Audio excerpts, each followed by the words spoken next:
खूनी कुआं। सीमा गर्मियों की छुट्टियों में अपनी नानी के गांव आई थी। सीमा नानी के घर पहुंचने के बाद अपनी नानी के पैर छूती है और उनसे आशीर्वाद लेती है। तभी उसकी नानी उससे कहती है, इतनी बड़ी हो गई मेरी सीमा, चल जल्दी से हाथ मुंह धो ले, मैं तेरे लिए खाना लगा देती हूँ। भूख लगी होगी ना? हाँ नानी, भूख तो लग रही है मुझे, आपके हाथ के बने हुए पीले दाल और चावल खाने की। कितना टाइम हो गया है मुझे आपके हाथ का बना हुआ दाल चावल खाए हुए। तू तो नौकरी में व्यस्त थी, तो तुझे कहाँ से टाइम मिलेगा अपनी नानी के लिए? और जब इतने टाइम बाद आई है तो ज्यादा टाइम के लिए रुक कर जाएगी तू। हाँ नानी, इस बार पूरे 2 महीने के लिए आई हूँ।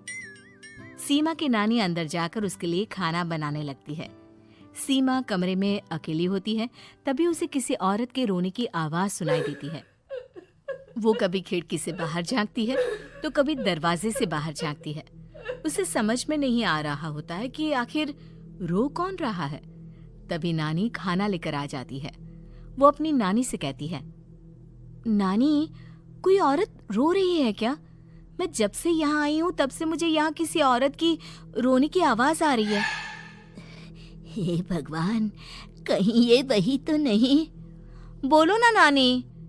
अरे कोई नहीं रो रहा, ये तेरे मन का वहम है। और तू ना अब खाना खा ले, ज्यादा यहाँ वहाँ की बातों में ध्यान मत दिया कर। जल्दी से खाना खा और फिर मेरे साथ आ जा मेरे कमरे में, दोनों बैठकर खूब सारी बातें करेंगे। ऐसे ही अगले दिन सीमा अपनी नानी के साथ गांव के बाजार जा रही होती है।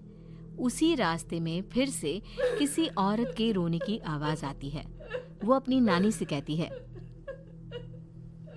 अरे नानी, क्या सच में तुम्हें अभी भी किसी औरत की रोने की आवाज नहीं सुनाई दे रही? मुझे किसी औरत की बहुत बुरी तरीके से रोने और चीखने की आवाजें आ रही है। मैं बहुत परेशान हूँ नानी, आखिर ये कौन है? मुझे लगता है कि सीमा को शहर भेज देना चाहिए, यहाँ रहना उसके लिए ठीक नहीं। नानी बोलो ना, आप चुप क्यों हो जाते हो? सीमा, तू घर चल, मुझे तुझसे बहुत जरूरी बात करनी है। नानी सीमा को घर ले आती है और सीमा से कहती है, सीमा, कल सुबह तू शहर वापस चली जाएगी। अरे अचानक? आखिर क्या बात है नानी, आप मुझे ऐसे जाने को क्यों कह रही हो? मैं बस जो कह रही हूँ उस पर ध्यान दे। तू कल सुबह यहाँ से चली जाएगी, और ये बात मैं कोई मजाक में नहीं बोल रही। तू कल जाएगी तो मतलब जाएगी। अरे नानी, चली जाऊंगी मैं, ठीक है, पर आखिर बात क्या है ये तो बता दो। मम्मी से कोई बात हुई है या फिर मुझसे कोई गलती हुई है जो तुम मुझे अचानक से जाने के लिए बोल रही हो? देख सीमा, रात बहुत हो चुकी है और मुझे इस बारे में कोई बात नहीं करनी। चल, अब चल के मेरे साथ सो जा। सुबह की बस पकड़कर तुझे शहर भी तो जाना है। सीमा को अपनी नानी का ऐसा व्यवहार देखकर बहुत ही अजीब लगता है। उसे कुछ समझ में नहीं आ रहा होता है कि आखिर उसकी नानी उसे अचानक से गांव छोड़कर जाने के लिए क्यों कह रही है। ये सारी बातें सोचते सोचते सीमा की आंख लग जाती है और वो अपनी नानी के साथ सो जाती है। ऐसे ही आधी रात को सीमा को फिर से किसी औरत की रोने की आवाज सुनाई देती है।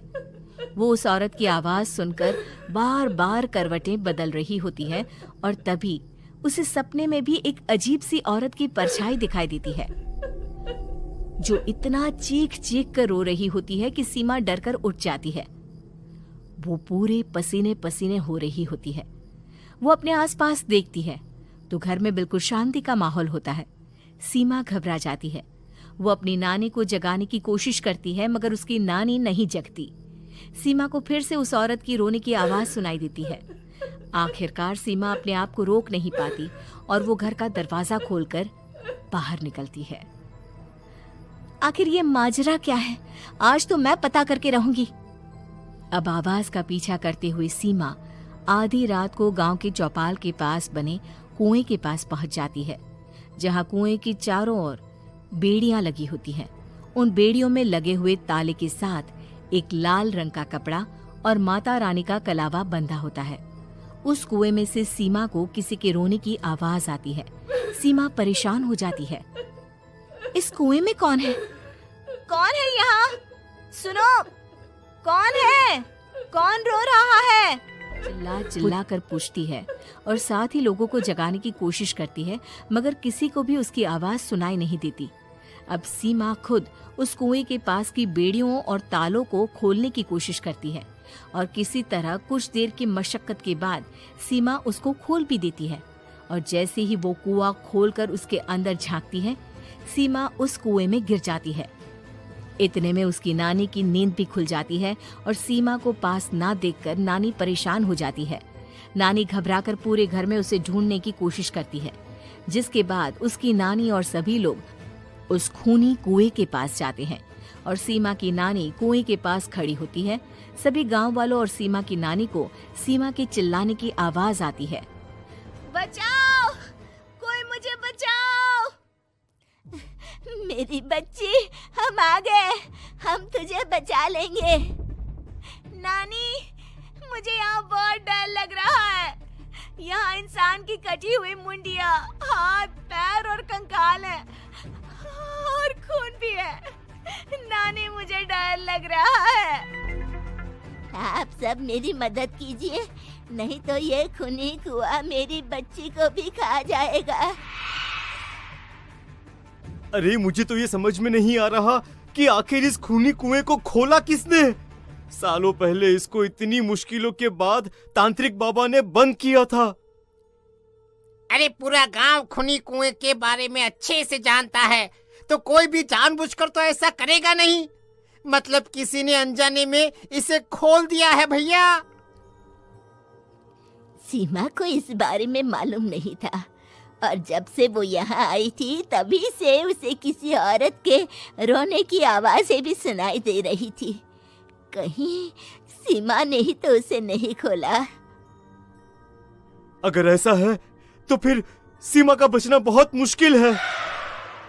वहीं कुएं के अंदर सीमा रोते हुए बैठी होती है कि उसे आवाज सुनाई देती है जो कुएं के बाहर खड़े गांव वालों में से किसी को सुनाई नहीं देता। आज सालों के बाद मुझे ताजा खून मिलेगा।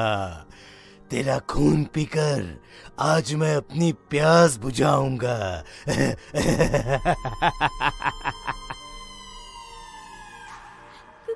कौन है? कौन है? मत मारो प्लीज, मुझे जाने दो प्लीज। मैंने किसी का क्या बिगाड़ा है? वो तुझे मरने के बाद पता चल ही जाएगा। जितने में गांव वाले और सीमा की नानी कुछ सोच पाते, उतने में उन्हें सीमा के चिल्लाने की आवाज आती है और अगले ही पल सब शांत हो जाता है। क्या हुआ? सीमा, मेरी बेटी। माफ करना बहन, लेकिन अब सीमा वापस नहीं आएगी। हमें एक बार फिर से कुएं को बंद करना होगा।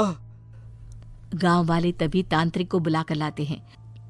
एक बार फिर अपनी शक्ति से तांत्रिक बाबा उस कुएं को हमेशा हमेशा के लिए बंद कर देते हैं और वहां एक बोर्ड लगा दिया जाता है कि यहाँ आना मना है।